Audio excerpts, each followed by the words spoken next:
മനോജ് വീട്ടിക്കാടിൻ്റെ അപ്രത്യക്ഷരാകുന്നവരുടെ നഗരം എന്ന ചെറുകഥാസമാഹാരത്തിൽ നിന്നും ജാതകങ്ങൾ നഷ്ടപ്പെട്ടവർ എന്ന കഥ ജാതകങ്ങൾ നഷ്ടപ്പെട്ടവർ.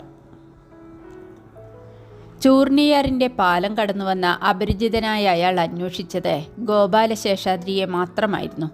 ഗോപാലശേഷാദ്രി എന്ന് കേൾക്കുമ്പോൾ ഒരു നിമിഷമെങ്കിലും ഒന്നും നിശബ്ദമാവാതിരിക്കാനാവില്ലല്ലോ ഗ്രാമത്തിന്. ശേഷാദ്രികളെ അന്വേഷിച്ച് ആര് വന്നാലും ആര് എന്ന് ചോദിക്കുന്ന പതിവില്ല ഗ്രാമത്തിൽ. ആൾക്കാരുടെ കൂട്ടത്തിൽ നിന്ന് മെലിഞ്ഞു ശുഷ്കിച്ചു പോയ ഒരാൾ എഴുന്നേറ്റു. നടന്നോളൂ, അയാൾ പറഞ്ഞു. പുഴയുടെ വടക്കാണ് വീട്. ജനലുകൾ തുറന്നു വച്ചാൽ പുഴ കാണാം. അമ്മ പറഞ്ഞ വാക്കുകൾ. കയറാം, ആരുമില്ലാത്തൊരു മുറ്റത്തെത്തിയപ്പോൾ അയാൾ പറഞ്ഞു. ശേഷാദ്രികൾ കിടപ്പിലാണ്. ആർക്കും എപ്പോഴും കടന്നു ചെല്ലാം. ആർക്കും എപ്പോഴും കടന്നു വരാവുന്ന ഒരു വീടായിരുന്നു അത്. ഒരു തരത്തിൽ ഗ്രാമത്തിൻ്റെ മുഴുവൻ വീട്. അമ്മയുടെ ഗദ്ഗതം. അപ്പോഴൊക്കെ അയാൾ ഉമ്മറവാതിൽ കടന്ന് അകത്തെത്തിയിരുന്നു. അകത്തെ മുറിയിൽ കണ്ണടച്ച് കിടക്കുന്ന മെലിഞ്ഞ രൂപത്തെ ചൂണ്ടി അയാൾ പറഞ്ഞു, ഗോപാലശേഷാദ്രി.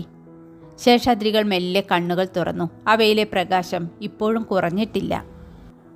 അച്ഛൻ്റെ കണ്ണുകളാണ് നിനക്ക് കിട്ടിയിട്ടുള്ളത്. അവയിലൊരു വെളിച്ചമുണ്ട്, മറ്റെവിടെയുമില്ലാത്തൊരു തീവ്രദ്യുതി. അമ്മയുടെ അഭിമാനപ്പെടൽ. ഒരു കുട്ടി കാണണം എന്ന് പറഞ്ഞു എന്ന് വഴികാട്ടി വന്ന ശുഷ്ക മനുഷ്യൻ പറഞ്ഞു. എന്നിട്ട് വന്നതുപോലെ അയാൾ തിരികെ പോയി, ഒരു യാത്ര പോലും പറയാതെ. ശബ്ദം കേട്ടിട്ടാവണം അകത്ത് നിന്ന് ആരാ എന്ന ചോദ്യം വന്നത്. പാവമാണമ്മ. അച്ഛൻ്റെ ശരികൾ അമ്മയ്ക്കും ശരി.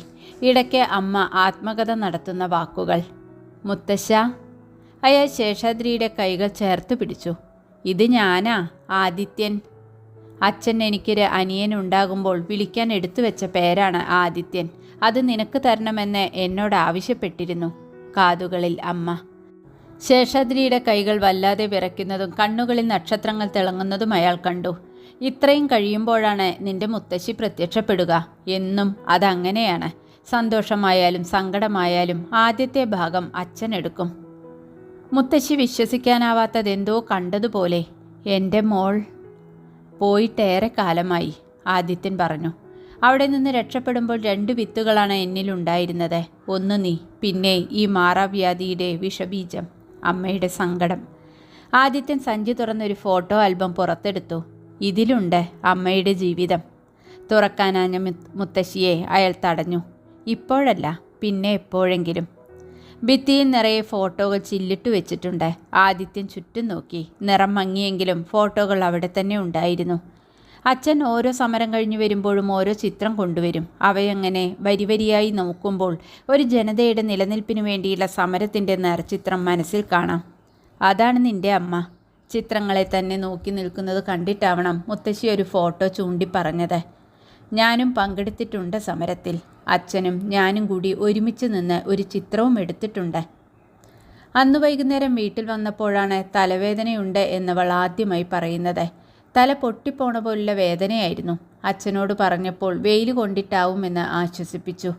പിറ്റേന്നും അതിൻ്റെ പിറ്റേന്നും തലവേദന കുറയാതെ ആയപ്പോഴാണ് അവളെ ഞങ്ങൾ ആശുപത്രിയിൽ കാണിച്ചത്, മുത്തശ്ശി പറഞ്ഞു. ഇങ്ങനെ തലവേദനിക്കുന്ന കുട്ടികൾ വേറെയുമുണ്ടെന്ന് അന്നാണ് ഞാൻ അറിഞ്ഞത്. കുട്ടികളുടെയൊക്കെ രക്തത്തിൽ അത്രയ്ക്ക് പരിചിതമല്ലാത്ത എന്തൊക്കെയോ വസ്തുക്കൾ കാണാനുണ്ട് എന്ന് ഡോക്ടർ പറഞ്ഞു. പിന്നെ നിങ്ങൾ എന്താണത് റിപ്പോർട്ട് ചെയ്യാത്തതെന്ന് അച്ഛൻ അയാളോട് ദേഷ്യപ്പെട്ടു. നിങ്ങളുടെ സമരം ഗവൺമെൻറ്റിനെ ആകെ വലച്ചിരിക്കുന്നു. അതിൻ്റെ പുറമെ ഞങ്ങളും കൂടി നിങ്ങൾക്ക് അനുകൂലമായാൽ എന്തു ചെയ്യും? ഇതൊന്നും മറ്റാരും അറിയരുതെന്നാണ് ഞങ്ങളോട് പറഞ്ഞിരിക്കുന്നതെന്ന് ഡോക്ടർ സ്വയം രക്ഷപ്പെടുത്തി. ആദിത്യൻ്റെ മൊബൈൽ ഫോൺ മെല്ലെ ശബ്ദമുണ്ടാക്കി. എപ്പോഴാ തിരിച്ചു വരുന്നത്? അറിഞ്ഞൂടാ. ചിലപ്പോൾ നാളെ തന്നെ, അല്ലെങ്കിൽ എനിക്കറിയില്ല. ഞാനിവിടെ തനിച്ചാണെന്ന് മറക്കണ്ട. തിരിച്ചൊന്നും പറയാതെ ആദിത്യൻ സംസാരം അവസാനിപ്പിച്ചു. നേരം ഇരുണ്ടു കഴിഞ്ഞു. ഒരു കറുത്ത വര പോലെ ചൂർണിയാർ കാണാം. പിന്നെ ഞങ്ങളുടെ നാട്ടിൽ നിന്ന് ആരും ആഹാരം കഴിക്കാതെയായി, അല്ല ഗ്രാമത്തിലേക്ക് ആരും വരാതെയായി എന്ന് പറയുന്നതാവും ശരി. മുത്തശ്ശിയുടെ അത്താഴത്തിൻ്റെ പങ്കുപറ്റുമ്പോൾ ആദിത്യൻ അമ്മ പറയുന്നത് കേട്ടു. സമരം ശക്തമാവുകയായിരുന്നു. അന്തരീക്ഷത്തിലും മണ്ണിലും വെള്ളത്തിലും വിഷബീജങ്ങൾ വിതറുന്ന ഗവൺമെൻറ് സ്വന്തം ജനങ്ങളെ കൊലപ്പെടുത്താൻ കൂട്ടുനിൽക്കുന്നത് ആർക്കു വേണ്ടിയാണ് എന്ന ചോദ്യം വളരെ പെട്ടെന്ന് ഗ്രാമത്തിലെ അതിരുകൾ കടന്ന് വ്യാപിച്ചു. ഭിത്തിയിലിടത്തു നിന്ന് 4ാമത്തെ ഫോട്ടോ നോക്ക്. പോലീസിൻ്റെ തല്ലുകൊണ്ട് ചോര വാർന്നു കിടക്കുന്ന കുമാരൻ. അച്ഛൻ്റെ വലിയ കൂട്ടുകാരനായിരുന്നു. കുമാരൻ്റെ കുഞ്ഞ് ജനിച്ചത് ഈ സമരങ്ങൾക്കിടയിലാണ്. മുത്തശ്ശി ആദിത്യൻ്റെ അരികിൽ വന്നിരുന്നു. വളഞ്ഞ കൈകാലുകളും വലിയ തലയുമുള്ളൊരു കുഞ്ഞായിരുന്നു ഈ ഗ്രാമത്തിൻ്റെ ജീവിതം മാറ്റിമറിച്ചത്. അച്ഛനെ കാണാൻ ദിവസവും നിറയെ ആളുകൾ വന്നിരുന്നു. എല്ലാവരോടും അച്ഛൻ ഒരേ ചോദ്യം ചോദിച്ചു. കുമാരൻ ചോദിച്ച ചോദ്യം, ഈ കുഞ്ഞിനെ ഇനി എന്താണ് ചെയ്യേണ്ടത്? പിന്നെ ഈ നാട്ടിൽ ജനിച്ച കുട്ടികളെല്ലാം തന്നെ കുമാരൻ്റെ കുഞ്ഞിനെ പോലെയായിരുന്നു. എല്ലാ വീട്ടിലും ഇഴയുകയും വേദനിച്ച് നിലവിളിക്കുകയും ചെയ്യുന്ന കുട്ടികൾ ഉണ്ടായി തുടങ്ങിയപ്പോൾ സമരാവേശം ഭീതിക്ക് വഴിമാറി. നമ്മുടെ ജീവിതം വ്യഥാവിലാണല്ലോ സുഹൃത്തുക്കളെ എന്ന് അച്ഛൻ സങ്കടപ്പെട്ടു. പുറത്ത് അനുദിനം ഊർജം കൂടി വരുന്ന സമരത്തെ കണ്ടില്ലെന്ന് നടിക്കുന്നത് വിഡ്ഢിത്തമായിരിക്കുമെന്ന തിരിച്ചറിവിൻ്റെ ഫലമാണ് അന്ന് അച്ഛനെ കാണാനെത്തിയ അപരിചിതരായ 2 പേർ. മിസ്റ്റർ ശേഷാദ്രി, നിങ്ങൾ വിചാരിക്കുന്ന പോലെ വെള്ളത്തിലും മണ്ണിലുമൊന്നും അത്രയ്ക്ക് വിഷബീജങ്ങൾ ഞങ്ങൾ വിതറിയിട്ടില്ല. അല്ലെങ്കിൽ തന്നെ പാഷാണവൽക്കരിച്ച് നിങ്ങളെ നശിപ്പിച്ചിട്ട് ഞങ്ങൾക്ക് എന്ത് നേടാനാണ്? പിന്നെ ഞങ്ങളുടെ കുട്ടികൾക്ക് എന്തു പറ്റിയതാണ്? അറിയുക, ഇവിടുത്തെ മൃഗങ്ങൾ പോലും ഇപ്പോൾ പിറക്കുന്നതൊക്കെ ചാപ്പിള്ളകളും വികല സന്തതികളുമാണ്. അതിനെക്കുറിച്ചുള്ള പഠനങ്ങൾ ഞങ്ങൾ തുടങ്ങിക്കഴിഞ്ഞു. പക്ഷെ ഒന്നുറപ്പിച്ചു പറയാം, നിങ്ങൾ ആരോപിക്കുന്നത് പോലെ ഞങ്ങളല്ല ഈ കുഴപ്പങ്ങൾക്കൊന്നിനും കാരണം. അവർ പോയി കഴിഞ്ഞപ്പോൾ അച്ഛൻ വല്ലാതെ അസ്വസ്ഥനായിരുന്നു. എൻ്റെ തലവേദന വല്ലാതെ കൂടിയതും അന്നായിരുന്നു.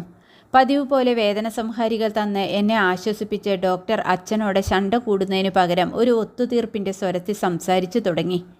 നിങ്ങളുടെ സമരം എവിടെയും എത്തിയില്ലല്ലോ ശേഷാദ്രി. ഞങ്ങളുടെ സമരത്തിന് ജയിച്ചേ തീരൂ. അല്ലാത്ത പക്ഷം ഞങ്ങളെ കാത്തിരിക്കുന്നത് മരണമാണ്. നിങ്ങൾ നടത്തുന്ന പ്രക്ഷോഭങ്ങളുടെ ഫലമായി വിഷസ്രോതസ്സുകൾ ഇല്ലാതായി എന്ന് തന്നെ ഇരിക്കട്ടെ. ഡോക്ടർ നിന്നിടത്ത് നിന്ന് നാടകീയമായി തിരിഞ്ഞു ചോദിച്ചു. ശേഷാദ്രി, വേറെ ഏതൊക്കെ രൂപത്തിൽ ഈ മരണവ്യാപാരികൾ തിരിച്ചു വന്നുകൂടാ? ഒരിക്കലും ജയിക്കാത്തൊരു സമരമാണ് നിങ്ങൾ നടത്തുന്നത്. ജയിച്ചു എന്ന് തോന്നുമ്പോഴൊക്കെ നിങ്ങൾ തോൽക്കുകയാണ്. അച്ഛനിങ്ങനെ മറ്റുള്ളവർ പറയുന്നത് കേട്ടിരിക്കുന്നത് ആദ്യമായി കാണുകയാണ് ഞാൻ. ഡോക്ടർ അച്ഛൻ്റെ തൊട്ടരികിൽ വന്നിരുന്നു. ഇങ്ങനെ വികല ശിശുക്കൾ ഇനിയും പിറന്നുകൊണ്ടിരുന്നാൽ ഈ നാടിൻ്റെ ഗതി എന്താവും? ഞാനൊരു വഴി പറയട്ടെ. ഒന്ന് നിർത്തി അച്ഛൻ്റെ കണ്ണുകളിലേക്ക് നോക്കി അയാൾ പറഞ്ഞു. നമുക്കിവിടെ പുതിയ ജീവിതങ്ങൾ ഉണ്ടാവുന്നത് തൽക്കാലം നിർത്തിവെക്കാം. ആർക്കും വേണ്ടാതെ ഇങ്ങനെ ദുരിതജന്മങ്ങൾ ഉൽപ്പാദിപ്പിക്കപ്പെടാതിരിക്കാനാണ് നിങ്ങളുടെ സാമൂഹ്യബോധം ശ്രമിക്കേണ്ടത്. ഇപ്പോഴും എനിക്ക് അറിഞ്ഞുകൂടാ അച്ഛന് അന്ന് അയാൾ പറഞ്ഞത് പൂർണ്ണമായി മനസ്സിലായോ എന്ന്. ആദിത്യൻ അപ്പോൾ നോക്കുകയായിരുന്ന ഫോട്ടോയിലിരുന്ന് അമ്മ പറഞ്ഞു. ആ ചിത്രത്തിൽ അമ്മ പച്ചപ്പട്ടു പാവാട ധരിച്ച് ചുവന്ന പനിനീർപ്പൂ ചൂടി നിൽക്കുന്ന ഒരു സുന്ദരി കുട്ടിയായിരുന്നു. അവളുടെ കല്യാണത്തിന് തൊട്ടു മുമ്പെടുത്ത ചിത്രമാണത്. മുത്തശ്ശി ആദിത്യന് ആ ചിത്രത്തെ പരിചയപ്പെടുത്തി. അതാണ് അമ്മയുടെ അവസാനത്തെ ചിത്രം. അത് കൊണ്ടുവന്ന് ചുമരിൽ തൂക്കിയ ദിവസം. അച്ഛനെന്ന് വലിയ ദേഷ്യത്തിലായിരുന്നു. ആ ഡോക്ടർ അന്ന് വെറുതെ പറഞ്ഞതല്ലായിരുന്നത്രേ ജന്മങ്ങളെ തടയണമെന്ന നിർദ്ദേശം. ശരിക്കും ഗവൺമെൻറ് അത് നടപ്പാക്കാൻ പോകുന്നു പോലും. അതെങ്ങനെ ശരിയാവും? സത്യത്തിൽ എനിക്ക് തോന്നിയത് അച്ഛന് തന്നെ ആശയക്കുഴപ്പമുണ്ടെന്നാണ്. അതുതന്നെയാണ് ഡോക്ടറും പറഞ്ഞത്. എന്താ ശരിയാവാതെ? വേദനിച്ച് മരിക്കാൻ വേണ്ടി മാത്രം എന്തിനാണ് കുറേ മനുഷ്യർ ഇവിടെ ജനിക്കുന്നത്? അങ്ങനെയാണ് ജന്മങ്ങളുടെ നിരോധനം നടപ്പിലായത്. വളരെ സാവധാനത്തിലായിരുന്നു മാതൃത്വത്തിൻ്റെ നിഷ്കാസനം ആരംഭിച്ചത്. പിന്നീടത് സ്വയം തീരുമാനിക്കുന്നവരിൽ മാത്രമാവാതിരിക്കുകയും ഗ്രാമത്തിലെ മുഴുവൻ ഗർഭപാത്രങ്ങളെയും വന്ധ്യമാക്കുക എന്ന ലക്ഷ്യത്തിലേക്ക് വ്യാപകമാക്കപ്പെടുകയും ചെയ്തു. മുത്തശ്ശി ആദിത്യനോട് തുടർന്നു. ആ ദിവസത്തെ അമ്മ വിശദീകരിച്ചത് ഇങ്ങനെയായിരുന്നു. രാത്രി ഏറെ വൈകിയാണ് നിന്റെ അച്ഛൻ വീട്ടിലെത്തിയത്. ഓർക്കുമ്പോൾ ഇപ്പോഴും ഉള്ളുവിറയ്ക്കും. ഉണങ്ങിയ പാതയിലൂടെ പൊടി പറത്തി ആശുപത്രി വാൻ ഇടയ്ക്കിടെ കടന്നു പോകുന്നത് കാണാം. അപ്പോഴൊക്കെ അടിവയറ്റിൽ നിന്നൊരു നേർത്ത കരച്ചിൽ കേൾക്കുന്നുണ്ടോ എന്ന് തോന്നും. ആ കരച്ചിൽ കേട്ടില്ലെന്ന് നടിക്കാൻ വയ്യാതായതോടെ നിലാവ് പോലും ഇല്ലാത്തൊരു രാത്രി ഞങ്ങൾ ആ ഗ്രാമത്തെയും അച്ഛനെയും അമ്മയെയും എല്ലാം ഉപേക്ഷിച്ചു. ഇവിടം ഇപ്പോൾ ആയുസൊടുങ്ങിയവരുടെ മാത്രം ആലയമാണ്. മരണത്തിൻ്റെ മാത്രം വിളഭൂമിയാണ്. മുത്തശ്ശി സങ്കടപ്പെട്ടു. ഇവിടേക്ക് ജീവൻ്റെ പുതിയ നാമ്പുകളുമായി ഞാൻ മടങ്ങി വരും എന്നു പറയണമെന്ന് ആദിത്യന് ആഗ്രഹമുണ്ടായിരുന്നു. അയാളത് പറയാതെയാണ് മുത്തശ്ശനോടും മുത്തശ്ശിയോടും യാത്ര ചോദിച്ചതെങ്കിലും ഇനി വരുമോ എന്ന് ചോദിക്കണമെന്ന് ആഗ്രഹിച്ച മുത്തശ്ശിയും എന്തോ അതുമാത്രം ചോദിച്ചില്ല.